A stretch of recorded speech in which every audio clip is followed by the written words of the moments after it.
नाज़रीन अस्सलाम वालेकुम। आज का दिन एक बार फिर बड़ा हैपनिंग दिन था। लगता है कि अब तहरीक इंसाफ इमरान खान साहब की जमात ने एक बहुत ही मुनज़्ज़म तरीके से आज हुकूमत के ऊपर ताबड़तोड़ हमले किए। अपने बयानिए को आगे बढ़ाने की उन्होंने कोशिश की, जिसमें former prime minister of Pakistan जनाब इमरान खान साहब ने नैब में हुकूमत ने जो तब्दीलियाँ की हैं, जो अमेंडमेंट्स की हैं, उन्होंने एक पूरे मैसेज में, एक वीडियो मैसेज में उन्होंने उनकी तनकीद का शदीद निशाना बनाया। इस पूरी सूरत हाल को क्या एग्जैक्टली कहा इमरान खान ने, वो सुन लेते हैं।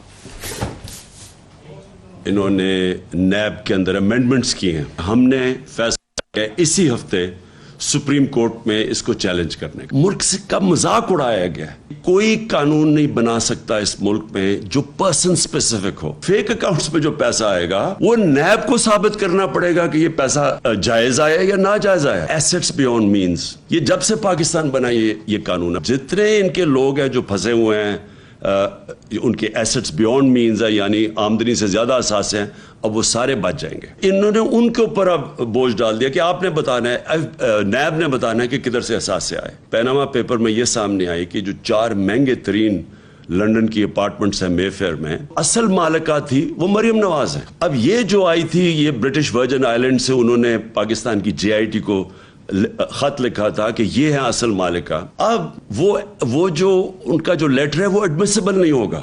इसका मतलब कि नवाज शरीफ और उनकी बेटी वो अब साफ पाक होकर निकल जाएंगी। अगर ये कहना था इमरान खान साहब का, तो आजम नज़ीर तारड़ साहब ने भी अब से थोड़ी देर पहले प्रेस इंफॉर्मेशन डिपार्टमेंट से प्रेस कॉन्फ्रेंस की, प्रेस टॉक उन्होंने की, जिसमें उन्होंने ये कहा कि नैब का जो कानून था उसमें बहुत सी खराबियां थीं, बहुत सी कमज़ोरियां थीं, उसका गलत इस्तेमाल हो रहा था, उसमें लोगों को बहुत देर तक गिरफ्तार किया जा सकता था, शुरू में ही लोगों को गिरफ्तार कर दिया जाता था। वो बैनुल अक़वामी क़वानीन की जो स्पिरिट है उसके मुनाफी था। उन अमेंडमेंट्स को करना जो है बहुत ज़रूरी था। अगर एक तरफ ये बहस नैब के हवाले से है, तो दूसरी तरफ पंजाब में जो 17 जुलाई को बाई इलेक्शन होने हैं, उसके हवाले से एक बड़ी टॉक्सिक बहस हो रही है। अब से चंद घंटे पहले पाकिस्तान के फॉर्मर फॉरेन मिनिस्टर जनाब शाह महमूद कुरैशी साहब ने एक बड़ी ताबड़तोड़ प्रेस कॉन्फ्रेंस की, जिसमें बहुत सी डिटेल्स उन्होंने शेयर की कि किस तरह से प्री पोल रिगिंग की जा रही है और पंजाब की सारी इंतजामिया जो है उसे इस्तेमाल किया जा रहा है हमजा शहबाज के मुस्तकबिल को बचाने के लिए। उनकी शुरू के चंद इंपॉर्टेंट जुमले क्या हैं वो सुन लेते हैं। अगर इन 20 ज़िमनी इलेक्शंस में मेरे इलेक्शन कमीशन ने अपनी साख खो दी, आज जनरल इलेक्शन आप दफन कर देंगे। ये इलेक्शन 20 सीटों का नहीं है, ये इलेक्शन हमजा शहबाज शरीफ के मुस्तकबिल का है। और अपने मुस्तकबिल के बचाने के लिए वो इलेक्शन कमीशन की साख को दांव पर लगा सकते हैं, हदूद और कयूद को फलांग सकते हैं, पंजाब हुकूमत के वसाइल और इंतजामिया को झोंक सकते हैं। He can go to any extent. जिन उम्मीदवारों को उन्होंने बुला के टिकट दिए, उनके कान में उन्होंने कहा घबराइए मत, ये इलेक्शन आपका नहीं है, ये इलेक्शन हमजा का है। हमजा ने अपनी चीफ मिनिस्ट्री को बरकरार रखने के लिए सीटें दिलवानी है आपको। और आम मार्केट में जो बाज गश्त है वो ये है, 18 सीटें नून की, 2 सीटें PTI की। विजिबल हाथ भी है, इनविजिबल हाथ भी है। विजिबल हाथ भी हैं, इनविजिबल हाथ भी हैं। अगर ये सियासी मामला है, इसमें कानूनी मसले भी बड़े उलझे हुए हैं नैब के हवाले से, नैब के कानून के हवाले से। तीसरी तरफ हम जो सूरत हाल देख रहे हैं वो ये है कि डॉलर जो है वो इस वक्त पाकिस्तान की प्राइवेट जो ट्रेड मार्केट है उसमें तकरीबन 215 रुपये का चल रहा है रुपये के खिलाफ, और मिल भी नहीं रहा है। और इकनॉमिक सूरत हाल में अभी तक हुकूमत को उम्मीद तो बहुत है कि शायद अगले 1-2 दिन में उन्हें स्टाफ लेवल एग्रीमेंट के हवाले से कोई पेशरफ्त हो सकेगी। अब तक वो हो नहीं सकी।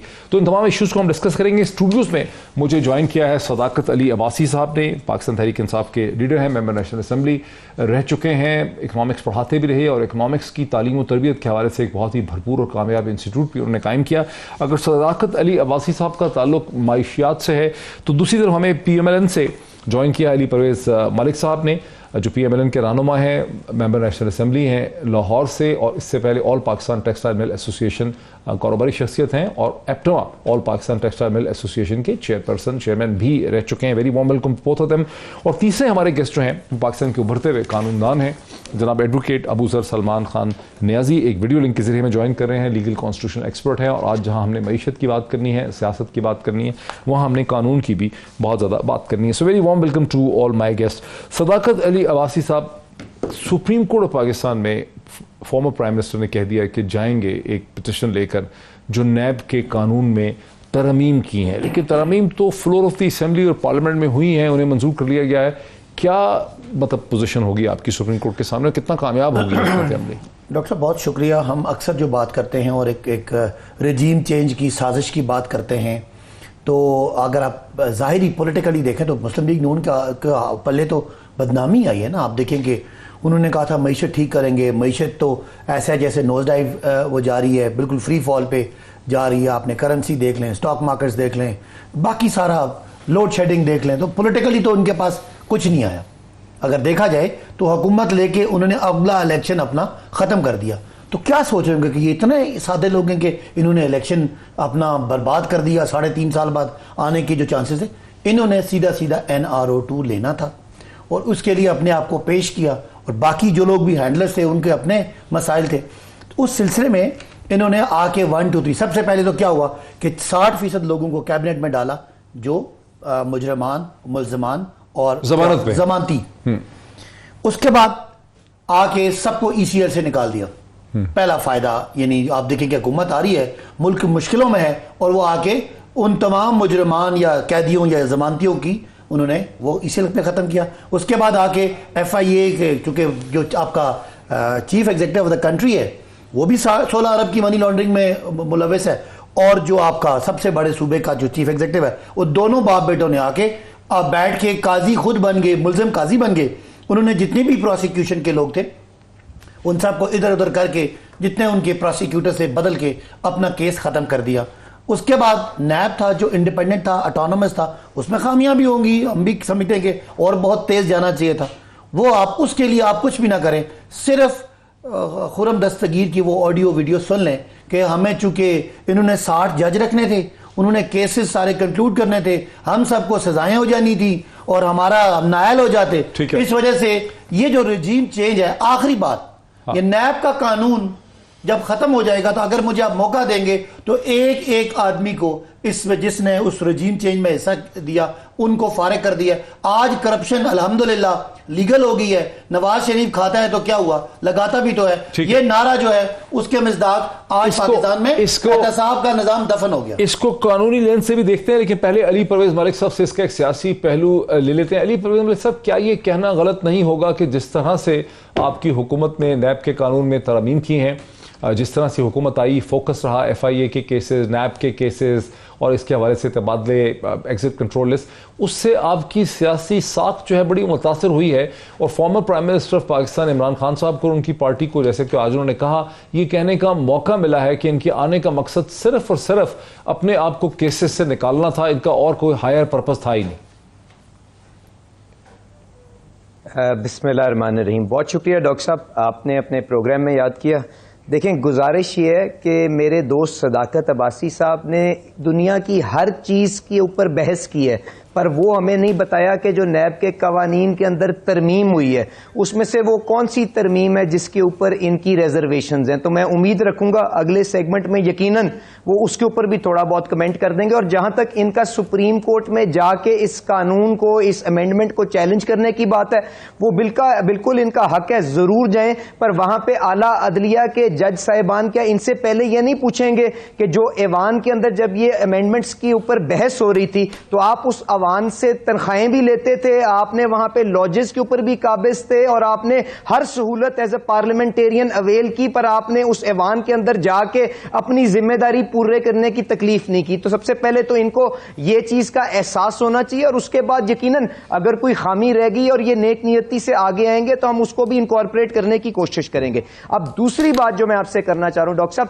देखें जो नैब की जो आज तक कारकर्दगी थी उसको भी जरा एक सेकंड के लिए सामने रख लें और उसका मुआजना कर लें। जो सुप्रीम कोर्ट या आला अदलिया के जो बेपनाह फैसले आए हैं नैब के, जब केसेस उनके ऊपर टेक अप हुए हैं, तो दूसरी चीज आपको जब मैं ये कहता हूं तो आपको ये एहसास हो जाएगा कि यकीनन जो कवानीन थे उसके अंदर गैप्स मौजूद थे और उनको इंप्रूव करने की जरूरत थी। तीसरी बात यह कि जो आज हम तरमीम लेके आए हैं जिसके ऊपर ये अपनी सियासत चमकाने की कोशिश करें, मैं आपसे गुजारिश करूंगा जरा ये जो पहले ऑर्डिनेंस के जरिए अमेंडमेंट्स लेके आए थे ना, ना, उनको भी जरा साथ रखें और उनका मुआवजा करके देखें कि इनके अंदर ओवरलैप कितना है। क्योंकि अगर ये समझते हैं कि नैब का इतना जबरदस्त कानून था तो ये ऑर्डिनेंस के जरिए उसको क्यों तरमीम करने चले थे, और आज अगर ऑर्डिनेंस से तरमीम कर रहे थे और उस वक्त इनके पास मेजॉरिटी नहीं थी और इनको बैक ट्रैक करना पड़ा, और उनमें से काफी वही तरमीम जो है आज हम नेशनल असेंबली के थ्रू और सेनेट के थ्रू आगे पास करवा के ले हैं, तो सिर्फ इसलिए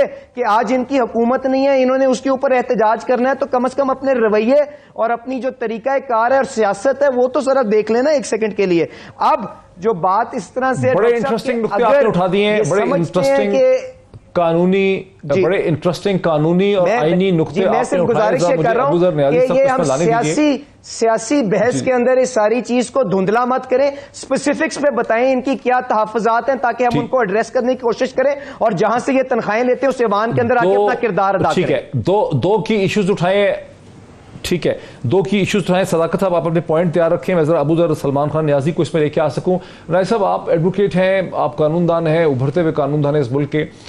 एक तो पहला नुक्ता उन्होंने ये उठाया कि ये मौजूद ही नहीं थे असेंबली में, सुप्रीम कोर्ट पहला सवाल तो ये पूछेगी कि अगर आप नेशनल असेंबली की तनख्वाहें ले रहे थे तो आपने आके इस कानून साजी को आके रजिस्ट क्यों नहीं किया। दूसरा इशू है कि आखिर ऐसी अमेंडमेंट्स हैं क्या जिसके ऊपर इमरान खान साहब ने आज ये कहा है कि हम सुप्रीम कोर्ट में चले जाएंगे। Two questions to you. देखिए मोहित साहब, जो कभी कोई भी जब कानून पास होता है, जो लेजिस्लेचर पास करता है, बोथ हाउसेस से पास होने के बाद जब प्रेसिडेंट का असेंट मिलता है, और जब वो नहीं देता असेंट तो वो फिर डीम्ड असेंट भी हो जाता है आर्टिकल 75 में, तो उसके बाद फिर उसकी हैसियत एक कानून की हो जाती है। तो अगर आपने चैलेंज करना है कि ये कानून जो है इसको कोर्ट स्ट्राइक डाउन करे, तो उसकी दो कंडीशंस होती हैं मोहित साहब। पहली कंडीशन होती है लेजिस्लेटिव इनकॉम्पिटेंस की, कि क्या जिस इदारे ने ये कानून बनाया है क्या उसमें कॉम्पिटेंस थी क्या नहीं थी। अब इसमें पार्लियामेंट ने बनाया है तो पार्लियामेंट की कॉम्पिटेंस जो है क्रिमिनल लॉ के अंदर कानून बनाने की, तो वहाँ पे तो इट्स फाइन। फिर दूसरी जो कैपेसिटी होती है या टच स्टोन होता है जिसपे आप एक वैलिडिटी कानून की चेक करते हैं, वो होता है on the touch stone of the constitution, क्योंकि कॉन्स्टिट्यूशन जो है वो supreme law of the land है। तो कोई भी सब कॉन्स्टिट्यूशनल लेजिस्लेशन जैसे एक पार्लियामेंट का एक्ट है सिंपल, तो वो it should not be in conflict with any of the provision of the constitution, in particular the fundamental rights chapter जो है आपका कॉन्स्टिट्यूशन में। तो ये अब कोर्ट में बात जाएगी। इंटरेस्टिंग पॉइंट है, दूसरा नुक्ता चूंकि आपने खुद बताया न्याजी साहब, तो कॉन्स्टिट्यूशन के साथ कॉन्फ्लिक्ट आएगा इन अमेंडमेंट्स का। मैं वही कह रहा हूं कॉन्स्टिट्यूशन के साथ कॉन्फ्लिक्ट आप देखते हैं कहीं पे मुमकिन तौर पर। जी बिल्कुल मोहित साहब, ये तो अब इनको बताना होगा पीटीआई के लॉयर्स को कि इसमें कॉन्फ्लिक्ट कौन सी प्रोविजन के साथ है। मैं एग्जांपल देता हूं, जैसे लास्ट टाइम जो सुप्रीम कोर्ट, वैसे हमारी कोर्ट्स स्ट्राइक डाउन नहीं करती हैं act of parliament, they are very reluctant. Last time जो स्ट्राइक डाउन किया था वो सिर्फ इफ्तिखार चौधरी साहब की अदालत थी, अगर आपको याद हो, कंटेम्प्ट ऑफ कोर्ट एक्ट आया था। कोर्ट ने ये होल्ड किया था कि it is against independence of judiciary and article 204 of the constitution. तो वो स्ट्राइक डाउन 2012 में बाद मोहम्मद काकड़ केस था। तो अभी अगर पीटीआई को केस एस्टैब्लिश करना है कि it is in conflict with the constitution, provision of the constitution, तो मेरे ख्याल से इनको फिर fundamental rights of the public की बेसिस पे केस को आर्ग्यू करना होगा, लेकिन दैट विल बी मोहित साहब a very difficult case, it will not be easy. तो इसको मेरे ख्याल से काफी तैयार करना पड़ेगा। ये कोर्ट्स आर वेरी रिलक्टेंट, मैं फिर कहूंगा। बड़ा अच्छा एक्सप्लेन कर दिया न्याजी साहब आपने, बड़ा अच्छा एक्सप्लेन किया है, बड़ा आपने अच्छा सवाल रेज कर दिया सदाकत साहब के लिए। सदाकत साहब बेसिकली वो ये कह रहे हैं कि एक्ट तो पार्लियामेंट का है, प्रेसिडेंट एसेंट नहीं दिया लेकिन automatically deem to be effective, ये कानून बन चुका है। पाकिस्तान की अदालती तारीख इस किस्म की है कि जब पार्लियामेंट से दोनों हाउसेस से बहरहाल एक प्रोसेस के थ्रू एक कानून बनता है तो पार्लियामेंट की कॉम्पिटेंस भी है, उससे चैलेंज में आपको साबित करना पड़ेगा कि ये इन कॉन्फ्लिक्ट विद कॉन्स्टिट्यूशन है, विच इज़ नॉट ईजी, या पब्लिक इंटरेस्ट के खिलाफ है। तो सियासी तौर पर तो ठीक है लेकिन कानूनी तौर पर खासी मुश्किल बैटल है। देखिए, मैं कोई कानून का बहुत बड़ा एक्सपर्ट नहीं, और न्यायी साहब जो कानून को समझते हैं, मैं तो ये समझता हूं कि क्या कोई कानून पर्सन स्पेसिफिक बन सकता है। मैं आपको बताता हूं कि मेरे पास क्या इसकी लॉजिक है। एक है जी कि सेक्शन 21G खत्म हो गया, उससे मरियम नवाज का एवन फील्ड का केस खत्म हो गया। सेक्शन 9AX और सेक्शन 5 खत्म हो गया, ख्वाजा साद रफीक को इसका फायदा पहुंच गया। सेक्शन 14 से मनी ट्रेल की शर्त खत्म कर दी गई, जो इनके सारे केसेस हैं। इसी तरह आप मुझे कहते हैं सेक्शन 4 राजा परवेज अशरफ के लिए, सेक्शन 9A5 से आपकी फालूदे वाला केस खत्म हो गया। इन्होंने क्या कर दिया, डेफिनेशन जो थी आपकी असासों की, उसको इस तरह बना दिया कि अब अगर किसी रिश्तेदार का असासा आप है, ये कह रहे हैं कि इनका रिट्रोस्पेक्टिव इफेक्ट होगा, ये जो कानून बना है इसका रिट्रोस्पेक्टिव इफेक्ट। मैं इसमें सिर्फ ये कहना चाह रहा हूं कि ये जो कानून बनाया गया, इसके बाद 1200 अरब रुपया जो मतलूब था सरकार के खाते में आना था, 1100 अरब रुपया अल्हम्दुलिल्लाह एनआरओ हो गया। सिर्फ 100 अरब के केसेस रह गए। अब डिटेल क्या है और इसका हमारे पास बुनियादी लॉजिक क्या है कि कभी भी कोई मुल्ज़म अपना जज नहीं बन सकता। तो ये उस पार्लियामान की हैसियत क्या है जहां पे हुकूमत जो है वो नवाज शरीफ साहब की है और अपोजिशन लीडर वो है जो इनका टिकट होल्डर बनने जा रहा है। एक तो इसकी कोई मॉरल वैल्यू नहीं है, इसकी मॉरल अथॉरिटी नहीं है। नंबर 2, ये सारे कवानीन पर्सन स्पेसिफिक हैं और कोई भी कानून अगर पर्सन स्पेसिफिक है तो सुप्रीम कोर्ट इसको उड़ा सकती है। बाकी जो इसकी लीगल बहस है वो तो वहां होगी। सियासी बहस क्या है कि ये लोग पिछले 30 साल से एक दूसरे को चोर चोर कहते रहे, हमें गले फाड़ने पेट फाड़ने के लिए पैसे निकालने की बात करते रहे। आज बड़े खुशी खुशी ना मौलाना फजल रहमान की असेंबली जाली है जो पहले जाली थी, अब 4 वजीर मिल गए वो भी ठीक हो गया। ना वो असेंबली सेलेक्टेड थी, आज चूंकि शहबाज शरीफ वजीर आजम हो गया और जरदारी साहब जो है उसके साथ पार्टनर हो गए। तो ये पार्टनर इन क्राइम है और बड़ा कौम सारी इस चीज़ पे यकजान और यकसुई है कि ये जो कुछ भी साजिश हुई है उसका बेनिफिट क्या है कि इमरान खान पहले दिन से कह रहे थे इनको एनआरओ चाहिए और मैं मर भी जाऊंगा तो एनआरओ नहीं दूंगा। आज कौम देख ले कि इन्होंने मिलके और हैंडलर्स ने मिलके इनको एनआरओ दिया। ये एनआरओ है, ये कोई आवाम के लिए नहीं है, सिर्फ करप्शन को लीगलाइज करने के लिए, क्योंकि करप्ट लोगों को लाया गया था और ये उनको कीमत मिली है अपने करप्शन और अपनी रिजीम चेंज के लिए। ब्रेक लेने कंक्लूड भी थोड़ा सा कर दें कि सियासी तौर पर तो पीएमएलएन को और पीपल्स पार्टी को यहां नुकसान होता नजर आता है। और बात है कि पीपल्स पार्टी किसी चीज की जिम्मेदारी ले नहीं रही और मलबा सारा पीएमएलएन पे पड़ रहा है। तो कानूनी तौर पर शायद मुश्किल होगा, लेकिन चूंकि इसको रिट्रोस्पेक्टिव इफेक्ट दिया गया है जो समझ आता है और जो एग्जिस्टिंग केसेस हैं उन्हें वो भी यहां से खत्म हो जाएंगे, इसलिए शायद इसमें एक लीगल पहलू भी निकल सकता हो। इस पे भी बात करेंगे और पाकिस्तान की मईशत पे भी बात करेंगे, बिकॉज सदाकत साहब भी और अली परवेज दोनों जो हैं उनको माशियत उनको पाकिस्तान की इकोनॉमिक्स पे बड़ी गहरी ग्रिप है। आफ्टर द ब्रेक नाज़रीन वेलकम बैक। प्रोग्राम के पहले हिस्से में बहुत ही दिलचस्प डिस्कशन हुई तीनों मेहमानों के दरमियान। एक चीज़ तो वाज़ेह है कि सियासी तौर पर पीएमएलएन को नुकसान पहुंच रहा है, पीपल्स पार्टी कहीं वजन उठाते नज़र हमें नहीं आती, लेकिन कानूनी तौर पर शायद इतना आसान नहीं होगा नैब के कानून में जो अमेंडमेंट्स की गई हैं उन्हें सुप्रीम कोर्ट पाकिस्तान के सामने चैलेंज करना। तमाम एक चीज़ निकल रही है, अबूजर सलमान खान न्याजी साहब क्विकली इसको चूंकि रिट्रोस्पेक्टिव इफेक्ट दे दिया गया है, अगर इसको 1 महीने या 6 महीने के बाद नाफिज अमल किया जाता या कहा जाता कि जो एग्जिस्टिंग केसेस हैं उस पर इस कानून का फर्क नहीं पड़ेगा, तो शायद फिर बिल्कुल ही कमजोर हो जाती जो लीगल आर्गुमेंट है तहरीक इंसाफ की। ये जो रिट्रोस्पेक्टिव इफेक्ट है, क्या ये एक स्टिक है जिसके जरिए सुप्रीम कोर्ट इसे देख सकती? देखिए मुझ से पहले मैं बता दूं, एक इसमें एक ग्राउंड है पर्सन स्पेसिफिक लेजिस्लेशन जो होती है उसको आप अटैक कर सकते हैं कोर्ट में, ये कह के कि आर्टिकल 4 है 10A और 25 ऑफ द कॉन्स्टिट्यूशन जो है। अब इसमें रिसेंटली सुप्रीम कोर्ट की जजमेंट आई थी, अगर आपको याद हो सैक्ट एम्प्लॉयज एक्ट था पीपल्स पार्टी के टाइम पे आता 2010 का, उसको सुप्रीम कोर्ट ने स्ट्राइक डाउन किया 2021 में, ये कह के कि ये इस क्लास ऑफ पर्सन को बेनिफिट कर रहा था। लेकिन क्वेश्चन यही है फिर ये इनको स्टैब्लिश करना पड़ेगा ये सिर्फ इनके केसेस को ही बेनिफिट कर रहा है, क्योंकि नैब में एक ये केसेस नहीं पेंडिंग, हजारों केस पेंडिंग है। सेक्शन 9(5) के एसेट बियॉन्ड मीन्स के काफी केसेस हैं, तो फिर इन थ्रेशहोल्ड ऑफ जो वो होगा आर्गुमेंट होगा वो बहुत हाई होगा। दे हैव टू प्रूव कि ये सिर्फ फायदा केस जो है ये शहबाज शरीफ साहब को दे रहे हैं, मरीम नवाज साहिबा को दे रहे हैं या मियां नवाज शरीफ साहब को दे रहे हैं, तो they have to establish that, otherwise ये क्लास ये स्पेसिफिक पर्सन स्पेसिफिक तो हो गया, लेकिन एक कानून को रिट्रोस्पेक्टिव इफेक्ट देना, दूसरी बात एक कानून को रिट्रोस्पेक्टिव इफेक्ट दे देना जो नैब का कानून है, क्या ये भी एक इशू है? नैब का जो कानून में जो अमेंडमेंट्स की गई उसको 98-99 से रिट्रोस्पेक्टिव बिल्कुल, मैं आ रहा हूँ। जो नैब का कानून है उसका ऑलरेडी रेट्रोस्पेक्टिव इफेक्ट है, ये 1985 से एप्लीकेबल है। अगर आप उसका प्रियम्बल पढ़ें तो ये जो जजमेंट, ये जो अमेंडमेंट्स आती हैं, अगर उसका कोई बेनिफिशियल इफेक्ट होता है तो वो हमेशा रेट्रोस्पेक्टिव इफेक्ट होता है उसका। This is a natural principle of law, मैं आपको बता रहा हूँ। Adverse effect is always prospective, लेकिन बेनिफिशियल कैन बी रेट्रोस्पेक्टिव। उसमें कोई इतनी इसमें उसकी बात नहीं है, चंबे की बात नहीं है। दिस इज वेरी नॉर्मल, मैं आपको लीगल प्रोसीजर बता रहा हूँ। ठीक है, बहुत जबरदस्त एक्सप्लेनेशन हो गई। नाज़िर साहब मेरे साथ रहे, जरा मुझे आने दीजिए अली परवेज मलिक साहब की तरफ। अली परवेज मलिक साहब, अब जो इस वक्त सूरत हाल है कि आज डॉलर जो है वो 215 का भी मिल नहीं रहा था। लोगों को एक अजीब खौफ व हरास है, गुस्सा है, परेशानी है।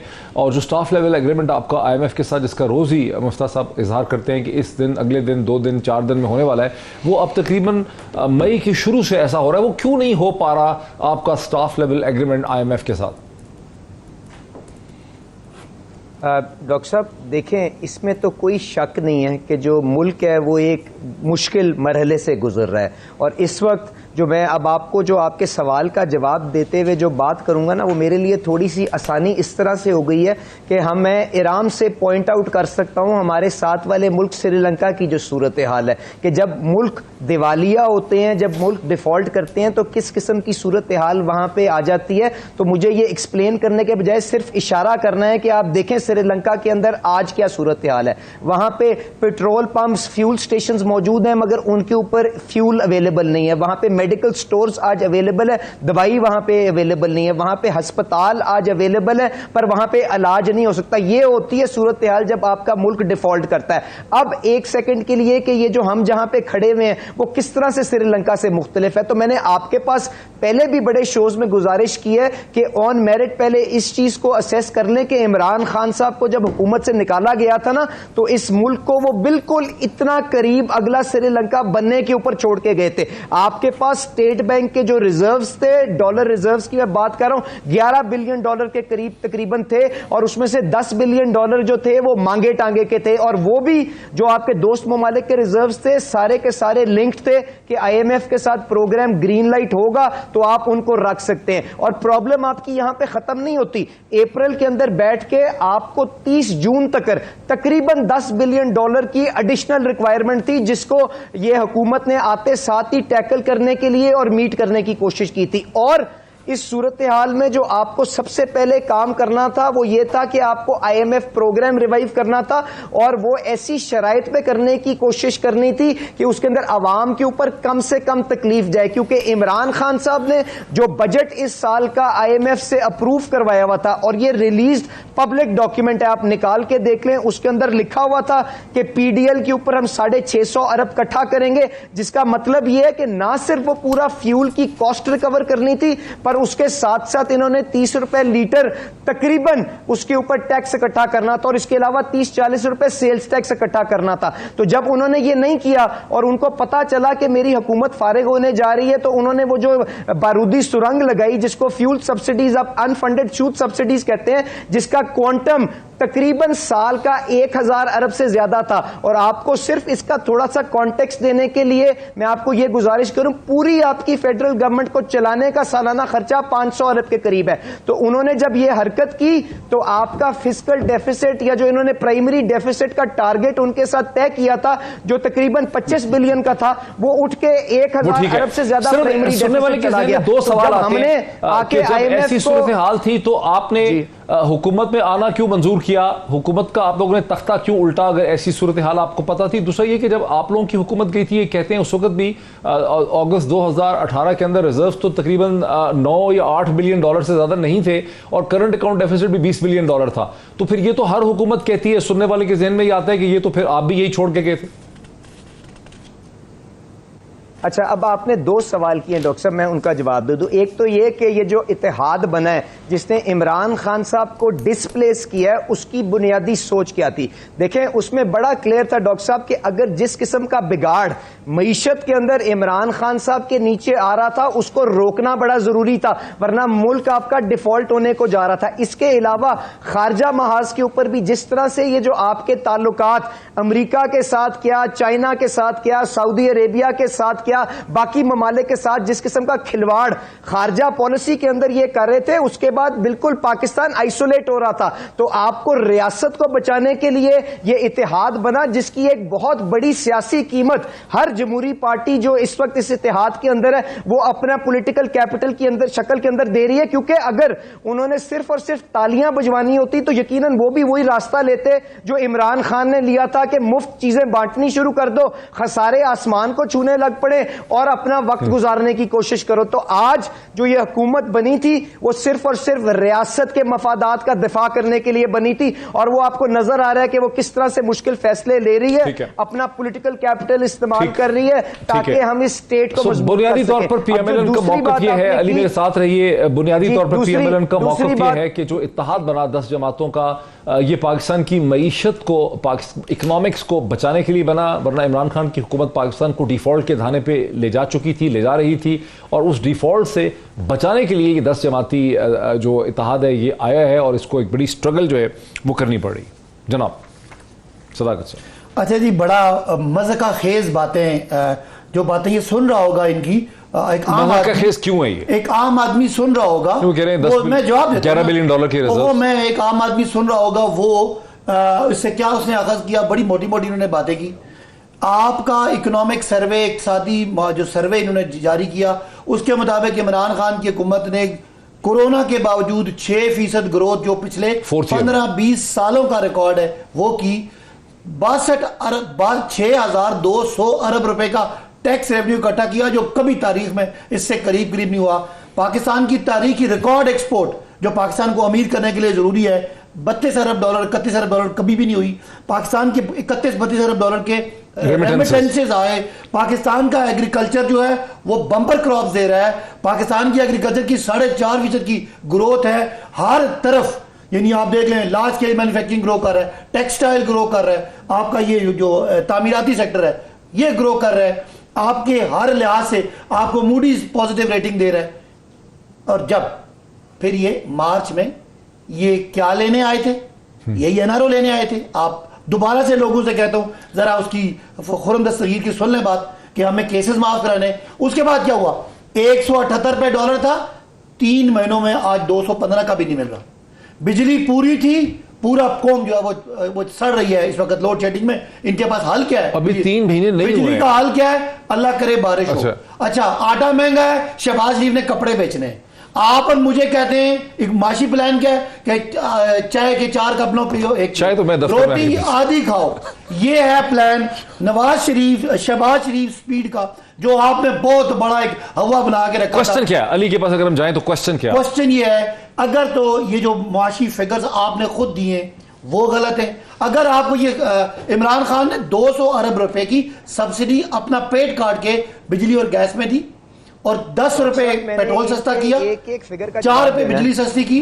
अगर आपको ये बारूदी सुरंगें लग रही थी तो भाई इमरान खान को टकराने देते।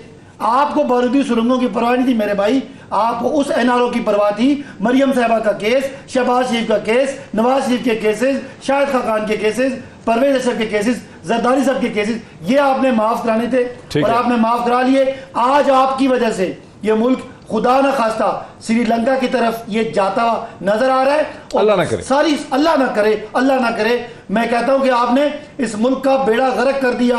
अगर बिजली थी, ये तो बिजली बड़ी सरप्लस थी, तो हम बिजली साथ ले गए थे, चलाओ ना बिजली, क्यों नहीं चल रही? फाइनेंशियल इशू है नहीं। अच्छा, बिजली का क्या हाल है? पाकिस्तान को ठीक करना है तो शाहिद खान साहब कहते हैं भाई फाइनेंशियल इशू था डॉक्टर साहब ने। भाई आप एक्सपोर्ट पे काम करो। आपका टोटल फेलियर है। हाँ। और आपका हासिल वसूल वही है कि आपके केसेस माफ होंगे। हाँ। लेकिन ये आवाम आपको माफ नहीं करेगी। अली, इसको कैसे हम एक्सप्लेन करें कि आप खुद टेक्सटाइल इंडस्ट्री से हैं और टेक्सटाइल में सुनने में आ रहा है कि बहुत बड़ी तादाद में लोगों को ले ऑफ किया जा रहा है, लेकिन इससे ज्यादा इंपॉर्टेंट बात यह है कि इन फिगर्स को कैसे एक्सप्लेन करें जो अंदाजन 6% की ग्रोथ है, लार्ज स्केल जो मैन्युफैक्चरिंग है उसमें 10% के करीब ग्रोथ है।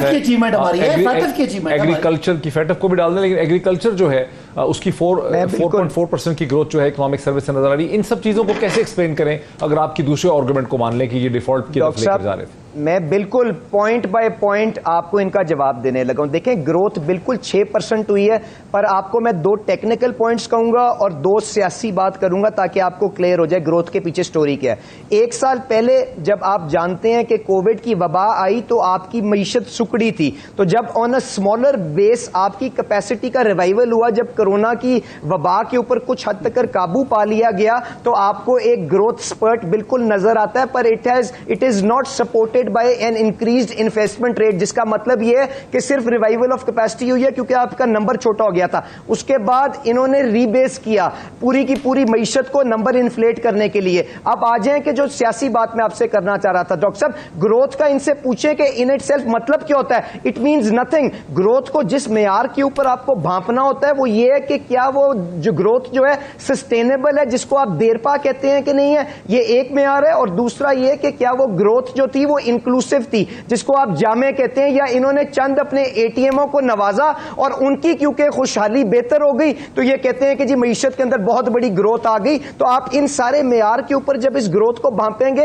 आपको नजर आएगा कि quality of the growth is deficient. अब इन्होंने उसके बाद बात की कि जी एफबीआर ने 6000 अरब इकट्ठा किया, बिल्कुल इकट्ठा किया, पर इनको कहें जरा पूरी बात करें ना, मईशत के ऊपर सियासत क्यों करते हैं। इनको कहें बताएं जिस साल में 6000 अरब इकट्ठा किया उस साल का जो अंदरूनी खसारा है, क्या पाकिस्तान की तारीख के अंदर कभी 5000 अरब का अंदरूनी खसारा हुआ है जो ये इस साल छोड़ के जा रहे हैं। तो क्या करना है हमने उस 6000 अरब का, जब उससे ज्यादा ये खराजात यहां पे बढ़ा के चले गए। एक्सपोर्ट की बात की, $31 बिलियन, बिल्कुल एक्सपोर्ट बढ़ी क्योंकि इन्होंने चंद अच्छे फैसले किए। इन्होंने पंजाब की इंडस्ट्री को सेम रेट के ऊपर एनर्जी दी जिस रेट के ऊपर सिंध में मिलती थी, जिस रेट पे वियतनाम में मिलती थी। एक्सपोर्ट बढ़ी, पर इनसे पूछें क्या उसी साल उससे कहीं गुना ज्यादा आपकी इंपोर्ट बढ़ी है कि नहीं बढ़ी है। $70 बिलियन की अनप्रेसिडेंटेड इंपोर्ट हुई है, जिसकी वजह से तिजारती खसारा आपका $45 अरब के ऊपर जाएगा, जिसकी वजह से आज आप ये कह रहे हैं कि ये चूंकि इंडस्ट्री में आपका फायदा हुआ है इसलिए आप इसको एक्नॉलेज कर रहे हैं। अली ये इल्जाम लगा रहे हैं कि चूंकि आप इंडस्ट्रियलिस्ट हैं और आपको भी फायदा हो गया कि तो आप एनर्जी कर रहे हैं। लेकिन एक ब्रेक में ले लूं और ब्रेक के बाद अबूजर नियाजी साहब की तरफ आते हैं, बिकॉज इलेक्शन कमीशन पाकिस्तान के मामला भी बड़े गंभीर, बहुत ही दिलचस्प हैं, बहुत ही अजीबोगरीब किस्म के मामला हैं। इलेक्शन कमीशन पाकिस्तान को नजर डालते हैं नियाजी साहब की मदद से आफ्टर द ब्रेक। नाज़रीन वेलकम बैक। थोड़ा सा ये टुकड़ा हमारा ये सेगमेंट छोटा है तो मैं क्विकली अगर डिस्कशन को प्रोसीड करूं और नियाजी साहब की तरफ आता हूं। नियाजी साहब आप एडवोकेट हैं, कानूनदान हैं।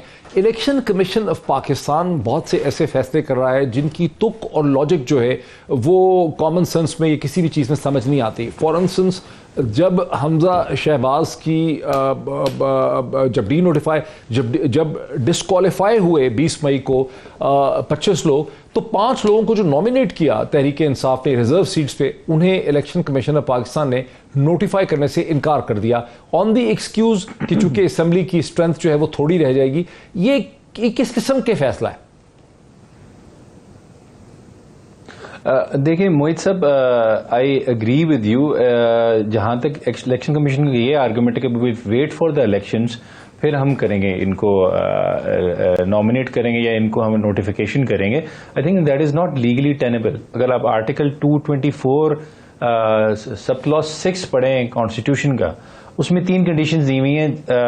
कोई डेथ हो जाती है, रेजिग्नेशन हो जाए, या कोई मेंबर डिस्क्वालीफाई हो जाए तो रिजर्व सीट पे मिनॉरिटीज या वुमेन के, तो that has to be filled by the list जो पार्टी ने ऑलरेडी प्रोवाइड की हुई है उस हिसाब से। तो you don't need a fresh election. तो मेरे ख्याल से इलेक्शन कमीशन का जो आर्गुमेंट है, I don't agree with it, that is not legally tenable.